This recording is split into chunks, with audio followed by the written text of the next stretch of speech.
Taste the Daily. Saravanan sir, மதுரையில் இந்த tungsten விவகாரம் என்னதான் நடக்குது? அங்கே என்ன நடந்தது? ஒரு ஒரு முன்கதை சுருக்கம் கொஞ்சம் சொல்லுங்களேன், நாங்கள் தெரிஞ்சுக்கிறோம். மதுரை பார்த்தீங்கன்னா பல்வேறு வரலாற்று சிறப்புகளும் இதிகாச சிறப்புகளுக்கும் ஒரு பொருத்தமான ஒரு இடம் அது மதுரை. அந்த மதுரை மாவட்டத்தில் அரிட்டாபெட்டி அதை சுற்றி இருக்கக்கூடிய நெருக்கி ஒரு 194 ஹெக்டேர் இடங்கள் பயோடைவர்சிட்டி ஹெரிட்டேஜ் சைட் அப்படின்னு அறிவிக்கப்பட்ட ஒரு இடம், பாதுகாக்கப்பட்ட இடம், பல்லுயிர் பெருக்கக்கூடிய தளமாக இருக்கக்கூடிய இடம், பல்வேறு இதிகாச சிறப்புகளுக்கு ஒரு அடித்தளம் இருக்கக்கூடிய ஒரு இடம். அந்த இடத்த மத்திய அரசோடு சேர்ந்து பல்வேறு பிரச்சனைகளை திமுக அரசு இரட்டை வேடம் போடும். மீண்டும் அவங்களோட இரட்டை வேடம் இங்கே அம்பலமாகி இருக்கிறது. மத்திய அரசோடு இவங்க ஒரு மறைமுக கூட்டு வைத்து அங்கு டங்ஸ்டன் சுரங்கம் தொடங்குவதற்கு அனுமதி அளிச்சிருக்காங்க இவங்க. ஏன்னா இவங்க என்ன சொல்றாங்க, மத்திய அரசுக்கு தான் இந்த சுரங்கம் அமைப்பதற்கு ஏலம் விடுவதற்கு உரிமை இருக்கிறது, அதை நாடாளுமன்றத்தில் அதற்கான சட்ட திருத்தம்லாம் கொண்டு வந்தாங்கன்னு சொல்லி இவங்க தப்பிக்க பார்க்குறாங்க.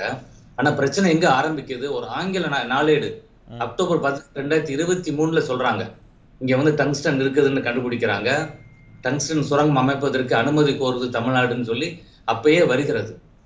அதை தொடர்ந்து பாத்தீங்கன்னா ஒரு 47 ஹெக்டேர்ல டான்சன் ஏற்கனவே கிரானைட் சுரங்கத்துக்காக 2008 போடப்பட்ட ஒப்பந்தம், 30 வருஷத்துக்கான ஒப்பந்தம். 2038 அது முடிய போகுது. அதற்கு முன்னாடியே பாதியிலே ஒப்பந்தத்தை கேன்சல் பண்ணி திரும்ப அரசாங்கத்துக்கு கொடுத்துருது அந்த டான்சன் நிறுவனம். அப்படி இவங்க தொடர்ச்சியாக அந்த மத்திய அரசுக்கு அவங்க ஒரு முனைப்பை காமிக்கிறாங்க, ஒரு ஒத்துழைப்பை கொடுக்குறாங்க, மறைமுக ஒத்துழைப்பு. அப்போ பிப்ரவரி மாசத்துல ஒப்பந்த புள்ளி கோருவதற்கு மத்திய அரசு கேட்க முழுவதற்கான குறிப்புகள் யாரு கொடுக்கணும்? தமிழ்நாடு அரசு கொடுக்கணும். அன்னைக்கு சொல்ல வேண்டியதானே இது பயோடைவர்சிட்டி ஹெரிட்டேஜ் சைட், இதை எடுக்கக்கூடாதுன்னு சொல்ல வேண்டியதானே. அன்னைக்கு என்ன எங்கே போச்சுன்னா திமுக அரசு இவங்க இப்ப பிரச்சனைக்கு வந்த பிறகு அதை சுரங்கம் அமைக்க கூடாது லெட்டர் எழுதணும்ன்றாங்க. அதை பப்ளிக்கா வெளியிட்டு இருக்கிறாங்க. அதுல லெட்டர்ல என்ன இருக்கு, என்ன எழுதி இருக்கிறாங்க, மத்திய அரசு பதில் என்ன கொடுத்துருக்குது இது தெரியல. இதைத்தான் சட்டமன்ற எதிர்கட்சி தலைவர் நாளைய முதலமைச்சர் எடப்பாடி அவர்கள் தெளிவா சட்டமன்றத்தில் கேட்கிறாரு. அவர் கேட்கலன்னா மயக்க கட் பண்றாங்க. இதுதான் ஜனநாயகத்தை போட்டு காலில் மிதிக்கக்கூடிய திமுக அரசோட வேலை. அப்படி அடுத்து பாத்தீங்கன்னா அதை டெண்டர் விடுறாங்க. இப்ப ஜூலை மாதம் டெண்டர் விடுறாங்க. நவம்பர் 7ஆம் தேதி வேதாந்த குழுமத்தை சேர்ந்த அதோட சப் இந்துஸ்தான் திங்க் அப்படின்ற கம்பெனிக்கு ஒப்பந்தம் கொடுத்ததாக தெரிய வந்த உடனே தான் மக்கள் எல்லாம் ஒரு போராட்ட காலத்துல குதிக்கிறாங்க. அப்ப இது 2021 தொடங்கிறது. அக்டோபர் 18 இந்த பிரச்சனைகள் ஸ்லோவா தொடங்கி வருகிறது. இந்திய அளவுல பாத்தீங்கன்னா டங்ஸ்டன் அந்த கனிமம் நெருக்கி கர்நாடகாவில தான் 42% கிடைக்குதுன்றாங்க. புரியுது சரவணன் சார். இப்போ இந்த மதுரையில் என்னெல்லாம் நடந்துச்சு அப்படிங்கிறத ஒரு முன்கதை சுருக்கமாக சொன்னீங்க. ஆனால் என்னென்னா அங்கு போராட்டம் நடந்தபோது அதிமுகவினுடைய சட்டமன்ற உறுப்பினர் நேரடியாகவே போய் பெரிய புள்ளன் அங்கே போய் அங்கே இருக்கக்கூடியவங்ககிட்டலாம் பார்த்து எங்கள் எதிர்கட்சி தலைவர், நம்ம எதிர்கட்சி தலைவர் அங்கே தனி தீர்மானம்லாம் கொண்டு வருவார் அப்படின்னு சொன்னாங்க. உடனே அமைச்சர் மூர்த்தியும் நாங்களும் கொண்டு வருவோம், நாங்களே கொண்டு வருவோம், நாங்கள் ஆளுங்கட்சி அப்படிங்கும் பொழுது அந்த உறுதியெல்லாம் கொடுத்துட்டாங்க. அதற்கு தான் இன்னைக்கு விவாதம்லாம் நடந்தது. அது ஒரு பக்கம் இருக்கட்டும். ஆனால் இன்னைக்கு இந்த டங்ஸ்டன் இங்கே சுரங்கம் தோண்டலாம் அப்படிங்கிறதுக்கான அந்த அனுமதியை திமுக அரசினுடைய அலட்சியத்தால தான் இங்கே கொடுத்தே இருக்கிறாங்க அப்படிங்கிறது தானே உங்க குற்றச்சாட்டு. அதற்கு ஏன் பதில் சொல்ல மறுக்குது திமுக? ஏன்னா அவங்க தான் அதுக்கு உடந்தே இருக்கிறாங்க. ஏன்னா இது இன்னொரு செய்தி இருக்கிறது. வெளிநாடுக்கு முதலமைச்சர் போனது அந்த மறைமுகமா அங்க ஏதோ பேச்சுவார்த்தை நடந்திருக்குது, ஏதோ அது மாதிரி பல்வேறு சந்தேகங்களே. நான் என்ன போராட்ட களத்துல மக்களோட இருந்தேன், அங்க இருக்கக்கூடிய பேச்சு அது. அதனால இது ஏற்கனவே அந்த மேலிடத்தை சார்ந்த முக்கியமான ஒரு நபர் 1 வருஷத்துக்கு முன்னாடி இந்த இடத்த பார்த்துட்டு போயிருக்கிறார் அப்படின்னு சொல்றாங்க. இப்ப இது எல்லாம் மறைமுகமாக இவங்க 10 மாசம் ஏன் சும்மா இருக்காங்க? அதுக்கடையில இவங்க அவங்க தந்தையா இருக்க நாணயம் வெளியிடுறதுக்காக அங்க இருந்து பாதுகாப்புத்துறை அமைச்சரை கூப்பிட்டு வர்றாங்க. துணை முதலமைச்சர் போய் வாழ்த்து வாங்குறதுக்கு போறாரு. அப்ப இப்படி தொடர்ச்சியா டெல்லிக்கு இவங்க போய்கிட்டு இருக்கக்கூடிய காலங்கள்ல அப்ப எல்லாம் எடுத்து சொல்ல வேண்டியது தானே. அப்ப எல்லாம் செய்யல இவங்க. அப்ப இது மறைமுகமாக செய்யறாங்க. இவங்க திமுக அரசோட வேலை அதுதான். 2010 என்ன பண்ணாங்க, இதே மாதிரி யானைமலையை அங்க கிரானைட்டுக்கு தாரை வார்க்க பார்த்தாங்க. அன்னைக்கு விவசாயிகள் போராட்டம் அன்று வாக்குறுதி கொடுத்தாங்க. 2013 தேர்தல நான் வருவேன் காப்பாற்றுவேன்னு சொன்னாங்க. அதே மாதிரி யானைமலை இன்னைக்கு காப்பாற்றப்பட்டிருக்கு. மதுரையோட அடையாளத்துல ஒண்ணு. மீத்தேனுக்கு யார் கையெழுத்து போட்டா? அந்த துணை முதலமைச்சர், அந்த இன்றைய முதலமைச்சர் தான் அன்னைக்கு வந்து மீத்தேனுக்கு கையெழுத்து போட்டிருக்கிறார்.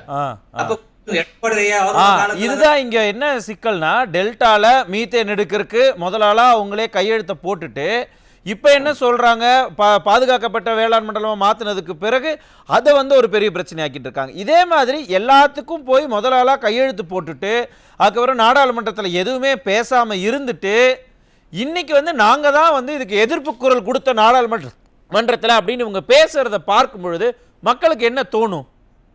நிச்சயமா மக்களுக்கு வந்து இவங்களோட உண்மை முகம் தெரிஞ்சிருக்குது. இப்ப கடந்த இந்த 3 வருடம், அந்த 3.5 வருடத்துல பார்க்கிறோம், பல்வேறு நிலைகளில் மக்களை ஏமாற்றியதுல மக்கள் கொதித்து போய் இருக்கிறார்கள். இவங்க நினைக்கிறாங்க ஏதோ 1000 ரூபாய் கொடுத்துட்டோம்னா மக்கள் ஓட்டு போட்டுருவாங்கன்னு மக்களை வந்து ரொம்ப இதாக குறைச்சு மதிப்பிடுறாங்க. 2026ல மக்கள் யார் அப்படின்றத அந்த ஒருவரல் புரட்சி நிச்சயமா காமிக்கும். அதனால எப்படி பார்ப்போம், அத்திப்பட்டின்ற ஊர் தொலைஞ்சு போயிடும், அதுக்கு தேடுவார் மாதிரி இன்னைக்கு அரிட்டாபட்டியை பாதுகாக்கிறதுக்கு சட்டமன்ற எதிர்கட்சி தலைவர் நாளை முன் எடப்பாடியார் தான் முதல் குரல் கொடுத்திருக்கிறார். தொடர்ந்து மக்களோட இருப்போம் சொல்லியிருக்காரு. சட்டமன்றத்துல அதற்கான கடும் வாதங்களை நீங்க எடுத்து வச்சிருக்க. நன்றி நன்றி. நான் திரும்ப உங்ககிட்ட வரேன் சார். சரவணன் சார், இந்த தீர்மானத்தினால இந்த திட்டத்தை நிறுத்தறதுக்கு வாய்ப்பு இல்லை அப்படிங்கிறத இவங்க சொன்னதுல இருந்து தெரியுது. இனி அடுத்தடுத்து என்ன நிகழ்வதற்கு வாய்ப்புகள் இருக்கு? சரி, பாத்தீங்கன்னா முல்லை பெரியார் பாசன பகுதி இந்த பிரச்சனை நடக்கக்கூடிய இடமே விவசாயமே அழிஞ்சு போயிரும் சார். அது கடந்த வருஷத்துல தண்ணீர் பிரச்சனையில திமுக அரசு பண்ண வஞ்சகத்துக்கு எதிராக அந்த பகுதி மக்கள் எல்லாம் பெரிய போராட்டம் நடத்தினாங்க.